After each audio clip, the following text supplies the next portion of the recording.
So you start placing your tail material onto the shank of the jig head, right? And start wrapping it on there. I'm sure, people have different techniques and order of which they do things, but I'm learning.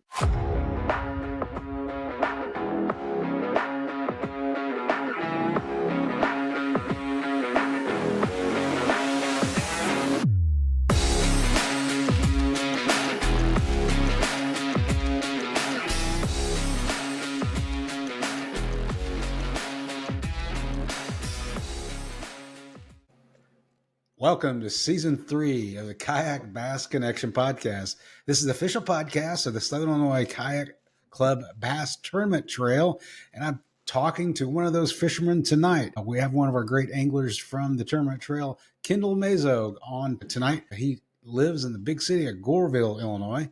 So how's things down in Goreville, Kendall? I wouldn't say a big city. We don't even have a stoplight, man. No stop. We got a dollar store though. That's an important landmark. If you got a Dollar General store, man, you are on the map. At least Exactly. in Southern Illinois, right? That's Well, right. I appreciate you being here tonight. We're in the middle of the winter here in Illinois. I think right now is the warmest day we've had in quite a while, and I think it hit 32 at my house for a brief amount of time, but it's going to get back right into the deep freeze. So we're going to talk about some of the things anglers can do, right, to get through the winter. If days you can't fish, can't even think about fishing on the water. And I understand you picked up a little bit of a new hobby lately. Yeah, so I got a vice here for Christmas from my wife and kind of got addicted to it since. So I figured it'd be a nice wintertime hobby and be able to get a little creative and just make something of your own. And it's awesome catching fish on Oh something yeah. that you made. So it's so far, I'm obviously still learning, just been in a month, but it's been fun. Yeah, I can't wait to kind of hear some of your lessons learned. I actually bought one of those vices, I think last year, and haven't tied anything yet. So is there a particular vice that you wanted? Not really. I just, I didn't want her to go crazy Mm-hmm. or feel, if any, Mm-hmm. hobby that we're in, you can kind of go entry level or you can get real crazy with it. So, she picked me up one, I think, believe it was around 50 or $60 from Brass Pro and, some materials and Nice. things. And I had a bunch of jig heads. So just got to going that way. Nice. Yeah, I noticed that, boy, you can spend $25 on a fly vise, or you can spend $600 on a fly vise if Yeah. you want to. There are some So fancy ones. There's type some of custom lures have you, ones. Sorry. what type of lures have you looked at doing yet? Yeah, so mainly I've been focusing on crappie jigs. That's a lot of what I do in the winter and spring is kind of target crappie. So I've been working on some hand ties and hair jigs, things like this, if you can see them. Oh, very nice. Yeah, Appreciate it. very nice. Um, Yeah. little, So how did very cool? How those are crappie jigs, right? So they're pretty lightweight. yeah, so like 1/16 or 1/8 ounce jigs, so something that you want to throw on some light tackle. But I've also kind of been experimenting with some like flock jigs, um, some heavier jigs with bigger hooks, 4/0 hooks. Oh So yeah, a little something, more yeah, suitable for the bass. yeah. You don't see many people throwing like a hair jig like that. Yep. I've seen the pros use them quite a bit, but I don't see a lot of local anglers throwing them.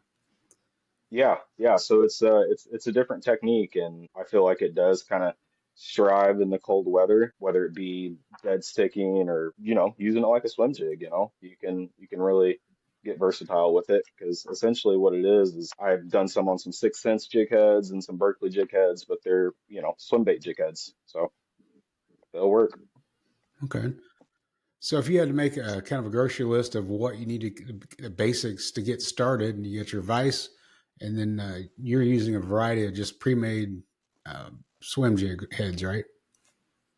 Yeah, for the bass stuff, and then for the crappie, just using just regular crappie jigs. I buy them in bulk, just like off Facebook groups and things like that, so you can get them cheaper. But yeah, so you need Okay. your vise, you need some fly tying material. You can get a grab bag from Bass Pro. There's all these different sites. Hell, you could even go to Hobby Lobby if you wanted, and and get your body material and feather and string and stuff like that. And then we use something called, if I can find where my bobbin went, I don't know where it went. It's usually right here, but it's called a bobbin, and it basically holds your thread. Yeah. Exactly. It's funny.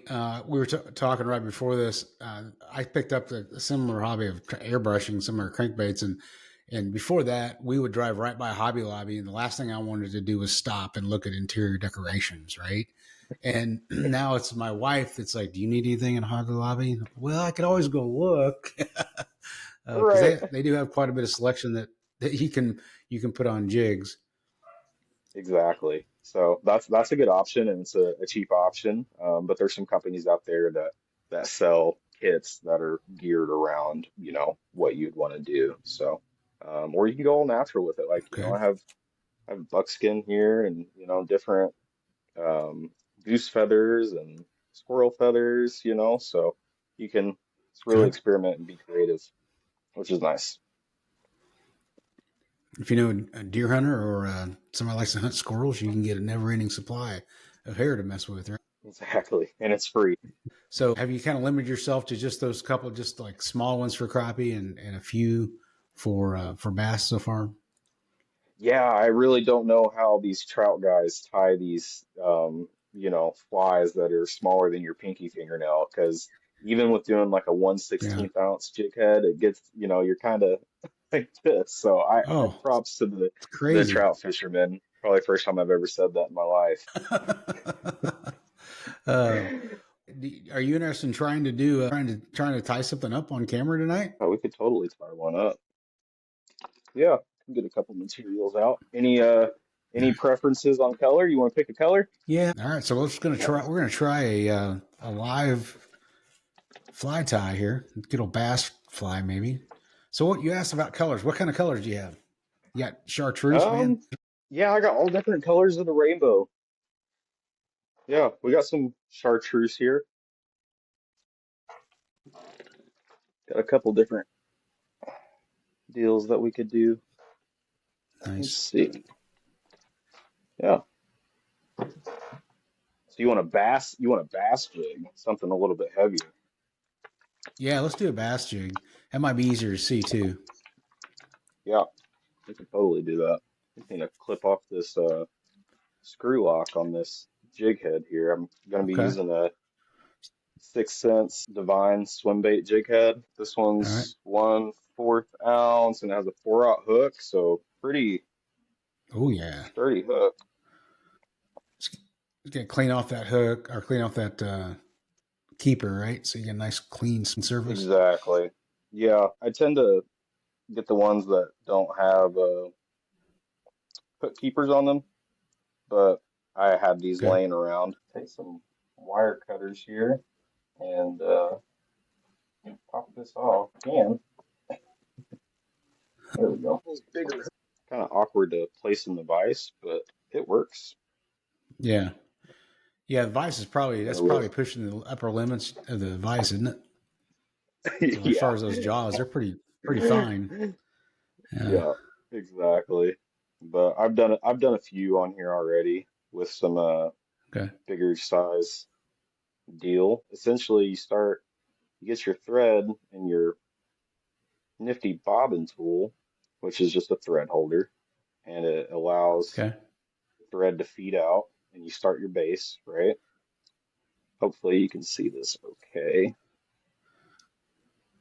Now you won't be able to see every little detail, but I'll try to narrate. Yeah. Yeah. So you start with the thread that gets your body on, so you have something to attach it to. Um, we'll trim this tag end here, and you start with some of your skirt material first. So Jared wanted some chartreuse. Maybe we could do some silver underneath it just to give it contrast. Or I Yeah. A think I little just bait fish color. ran out of white. Yeah, yeah, silver or some. I got some white in here that we could kind of play with a little bit. Okay. Yeah. Has some shimmer in it, but yeah, you start kind of, and this is the part that I was talking about earlier. Like this is where you get creative, right? There's no right answer here. with this. You can make something as simple as you want or as funky as you want, right? Something you can't buy off the showroom floor, right? That's a custom jig in every sense. You Exactly. can make it as Yep, custom as you want, right? exactly. I think there's a lot to that saying, something that they haven't seen before. I think fish do get That's true conditioned to too. certain things.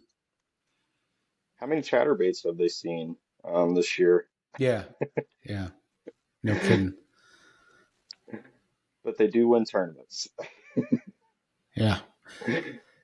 Yep. In the middle of a snowstorm a couple weeks ago, I just went out to my workshop I have downstairs, dumped out all my tackle boxes, and it's like, wow, I got a lot of chatterbaits. And just as I thought I needed to try something different next year, I thought, well, man, there are a lot of people beating me with chatterbaits, though.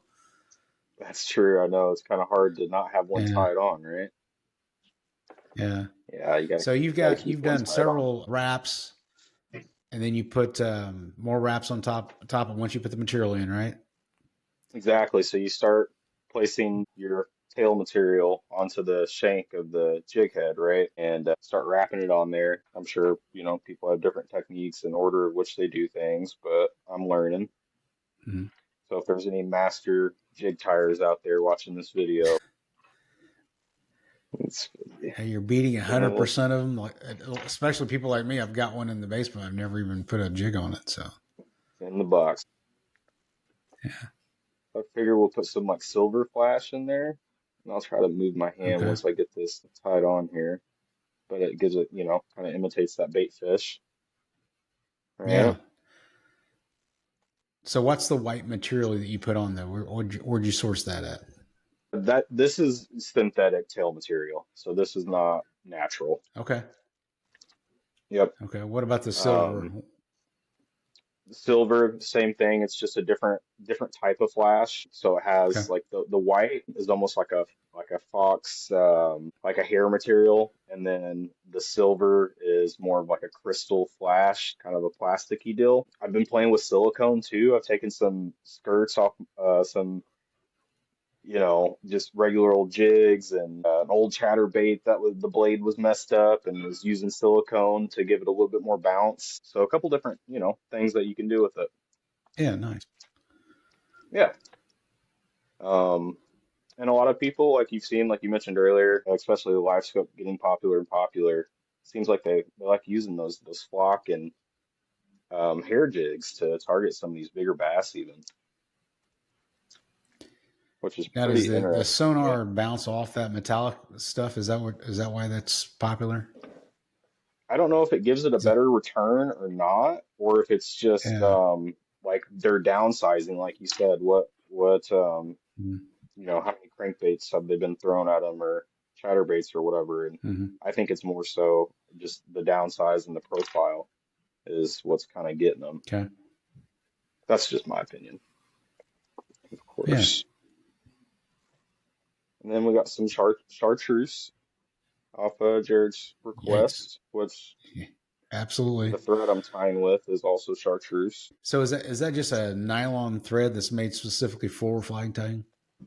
Yeah, it's not sewing thread out of my wife's cabinet there. It's wax nylon thread for fly tying. Yep.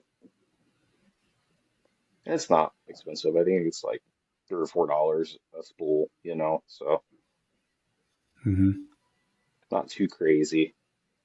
So we're tying on Jared's Here we go chartreuse wrapping here. it. Yeah, wrapping Yes. it up, That muddy use water some killer. flash, right? Yeah. Might have to give this one to you at the first Oh. trail, That'd be awesome. first tournament. Yeah, we're gonna be fishing again before you know it.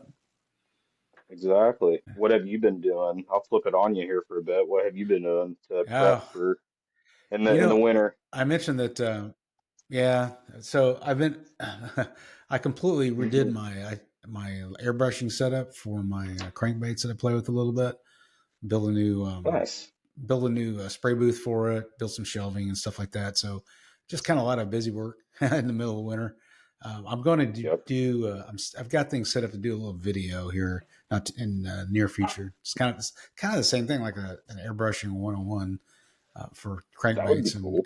balsa baits and stuff. Yeah. So I've actually seen So people do, lately. I've seen people tie these hair jigs and actually use the airbrush to change the colors or put like shad dots on them or something. that's pretty impressive. They're I don't really know how quick good I ones. would be with the airbrush gun, but are you like how does that work? Are you get blanks? You get old ones that have got the you know paint Um, knocked off of them? what I found out is, other people are probably more talented, but I've had a tremendous learning curve with the airbrush. I have screwed up more baits that you can think of, but also have figured out pretty effectively how to strip all the paint off and start over again. But I generally buy from some reputable manufacturers, and you've only got, I think the most expensive blank I have right now is like a 9-inch swim bait that I haven't painted yet, and I think it was $7. But most Wow, of them are $1, $3 maybe for the $3 is a pretty good one for like a square bill or something. But cool. So you get yeah, it's crankbaits, been jerk baits, anything, any hard bait, I assume, right? yeah, anything you want, you can get it out there unpainted. I had a friend that literally bought like 1,000 crankbaits at a rummage sale for $1. They were ones that guy had walked the shoreline when, at a drought and Yeah, taken off of stumps and stuff like that. They're pretty rough, but like I've been painting a few of those just because I've got nothing invested in them, and it really is a perishable skill. So like every year I have to kind of get my skills back every winter. So yeah. I yeah, assume if you're not, yeah, we'll have some. consistently doing it, you might kind of lose the touch a little bit. Yeah, you do. Yeah, there's a fine line between spraying a blob of paint and spraying the exact amount you want. Yeah. So this is looking pretty good. But So would you typically put more material on there, or would this be about what you're looking for? yeah, so this is honestly about what I'm looking for. I can either decide to put a body on here with what they call Mhm. chenille yarn, so you can, pick a different body style, Okay, or you can just leave it as is, tie it up, put a dab of Loctite on it and be good to go. So we'll talk nice, about doing a nice. doing a body here just to show an extra step, Okay, but yeah, you you could said leave it that's as is. Chanel. It's like a Yeah, it's like a yarn, kind all of a right, thick yarn. huh, Um, thick yarn. Okay, Yeah, that's what I think of it as, but like kind of on a smaller crappie jig head, if you can see, that's the body yeah, of yeah, looks um good. of it. Very good. Yeah, and kind of same thing on this with the bigger bass jig head. You know, Okay, just gives it a body to it. gives you some, yeah, gives you some bulk. Yep, exactly. I think profiles a lot with fish. The profile of something and how you present it to them, I think is a little bit more important than the bait Yeah, itself. and you're kind of an area that's got a lot of lakes that have a little clearer water generally, right? Yeah, Because aren't you just north of like Crab Orchard and things of that, not too far from yeah, Cedar and exactly. Yeah, Cedar okay, Lake, Crab Orchard's pretty muddy, but I live right next to the Lake of Egypt, and that is 100% a clear water lake, especially in the winter when there's okay. no pontoons or jet skis on it. Messing it up, yeah. Exactly. But yeah, a lot of clear water. So that's why I think presentation is really important. But so I'm wrapping the Hmm. the body of this jig head on, or the Chanel, and just kind of gives it that bulkier profile and just, some guys have fancy vices where they got a 360 rotor so they can just hold the yarn and do this and it wraps itself. Yeah, I've seen those. Yeah, yeah. Well, But hey, what you're doing works fine. yeah, no, it works. Definitely does. So, Yeah, I'm interested how you finish this off. How do you keep it on there? yep. So you start you get your yarn or your whatever your body's going to be up to the head of the jig Okay. head and start Hmm. making yourself a collar.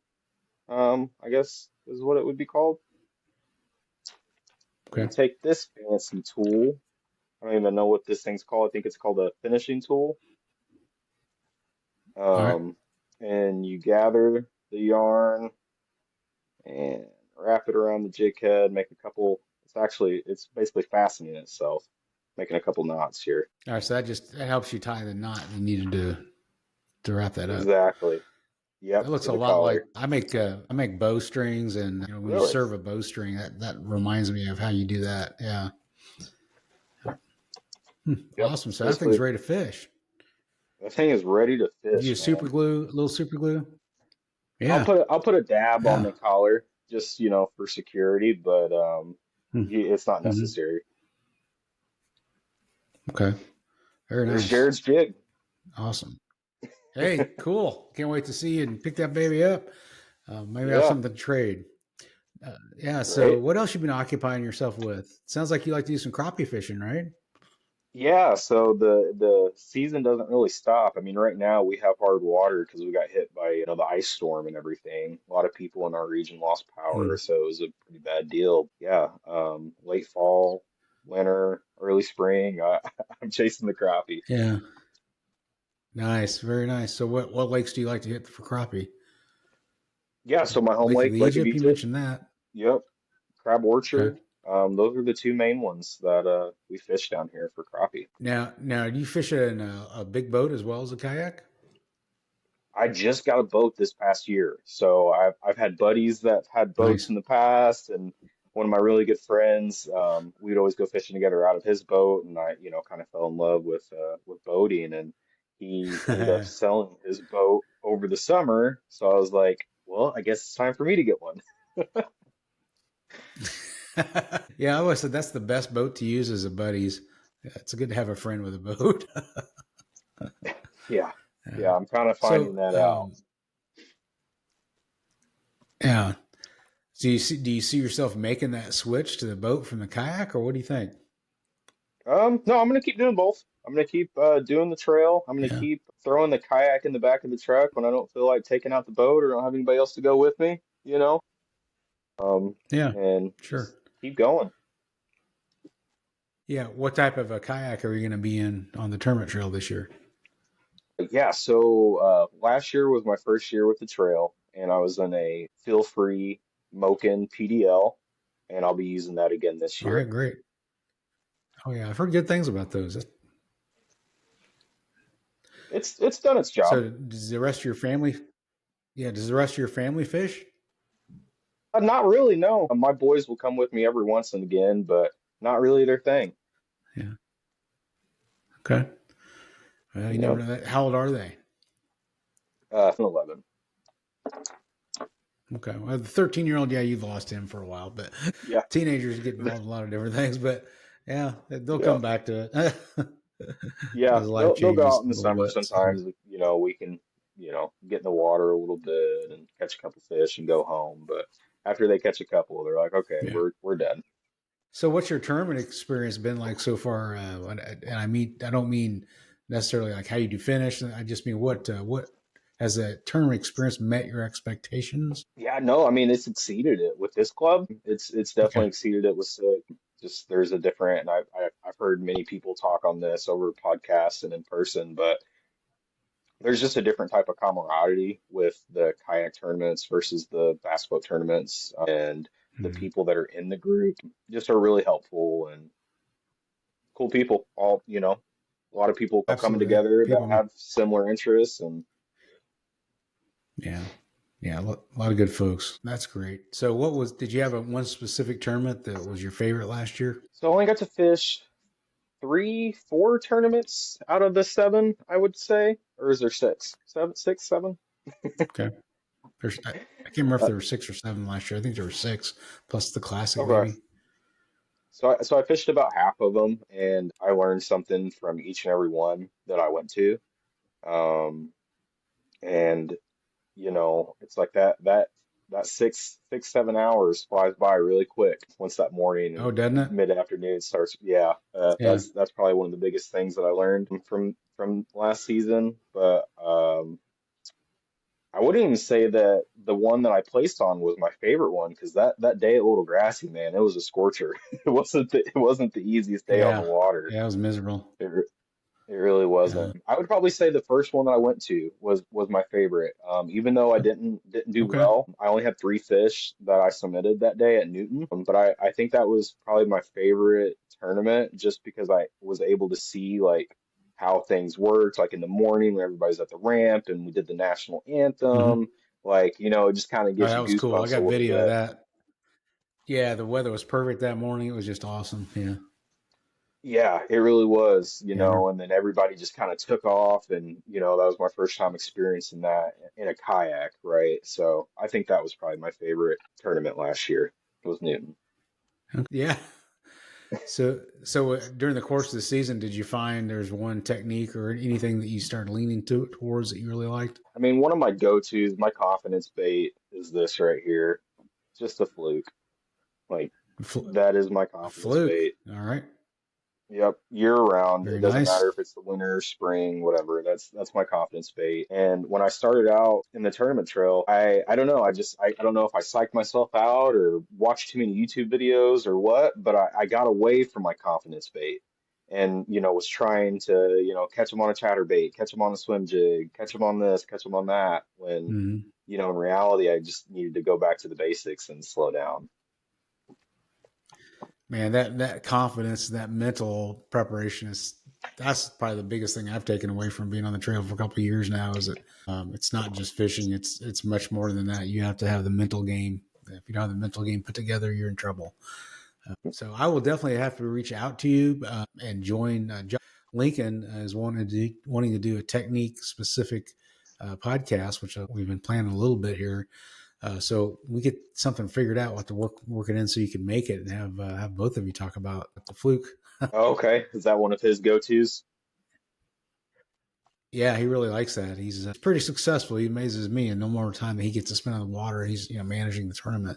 He does a pretty good job, amazingly Yeah, good job. So we need to keep that's him an as tournament understatement. director so he doesn't win all them. Starting Yeah, the recording. Let me getting the see what kayak, we trying got to get on the time. kayak ready for the trail, making sure the steering's where it It, needs to be. I've had some issues with steering last year with my cables and stuff, so little project oh, there. Yeah. what did you have to do as far as repairing your steering? In the feel free kayaks, they have this, I don't know how your rudder system works, but they have the metal cables and they tend to fray really Okay. easily on that platform for whatever reason. So I've been trying to think of maybe an alternative to use instead of the wire cables. Yeah. Huh. Well, I've got an Old Town autopilot, and I tell you what, the rudder is actually controlled. Just it's not metal. It's nylon. I guess I don't know what it is, but I check it several times a year to check for fraying and stuff, and I just haven't seen it happen yet. So I don't know what they're using. If it's a um, special material, but it looks because the first time I saw that, I thought, well, that's going to last a couple of years and that's going to be gone. But so far, so good. I'll definitely have to look into that because the wire cable is junk on this platform. Yeah. If you look at some of the higher end paracord stuff that's made of, gosh, do I want to say it's Dyema or something? Um, Okay. it's it's a completely different class of material than your standard paracord. Um, I carry some like in a backpack, and you can get different thicknesses of it and everything, but it's incredibly strong, pretty low diameter. But Yeah. I don't think strength's probably the issue. It's probably just abrasion. But I'll have to check some of that out and maybe get that replaced before the season starts because I really don't want to deal with a broken rudder cable on the water. yeah, that seems to be a common problem with just about all kayaks that have rudders, some sort of steering mechanism, right? So, like my wife's got a native Slayer Max, and replace the cables on that with like Spectre cable, I think it's called. Hmm. It's basically Kevlar, I think. It's this woven. It's pretty tough stuff because it would stretch. It would just keep stretching every time you'd adjust it. And then in a couple of trips, it stretched a little more. So once we replaced it with that stuff, it was golden. It just hasn't had a problem yet. So Yep. I think good you just stuff. just sold me on the nylon great, or the Dyneema, like you said, because yeah, it's a headache. Cool. Well, hey, we're at about 38 minutes, which is fine for a Okay. good edition. I know it's a weekday night here. I really appreciate that, Kendall, that you came on tonight. You were like the first person to reach out to me when I said, "Hey, I've got an opening for a podcast," and this is going to be really neat. I like the idea of this tie along thing, and I think you might. You're definitely going to encourage me to go try that here. And next time we get a blizzard, and I got nothing else to do, and Exactly. now I got one more thing to. I got one more thing to look forward to Hobby Lobby now. Thank you very much. Right. Thank your pocketbook. Yeah. So It's yeah, buying the different, as you know, yeah, it's just like buying different baits. It's like, you guess I want this one, I want that one, I want this, so man. How much is enough? I don't know, but I haven't gotten there yet. right. I'm not sure I'll know when I see it. But so, Kendall, again, thank you for joining the podcast tonight, and we'll look forward to fishing with you all year. It's hey, I've walked away learning something. It's outstanding. We're definitely going to have you back on. We're going to get that fluke episode planned. We'll let you know Yeah, about that. Okay. I would love to speak some techniques. I'm a technique nerd, so I Nice. definitely love to talk with some other people about it. And as always, thanks Okay. for the invite. Great group going here. So looking forward to the tournament trail. Outstanding. All right, audience. So thanks for sticking around, and hope you learned something from this little fly tying demonstration. Just kind of chatting about the season to come. It won't be long before we'll all be back on the water, and whether you're going to be tournament fishing or just fishing for fun, it's going to be here before you know it. So make good use of your time. I don't know anything better you can be doing and creating some jigs or some baits that you can use this spring. So enjoy yourself, and make sure to like and subscribe to the podcast, and we will see you in the next episode.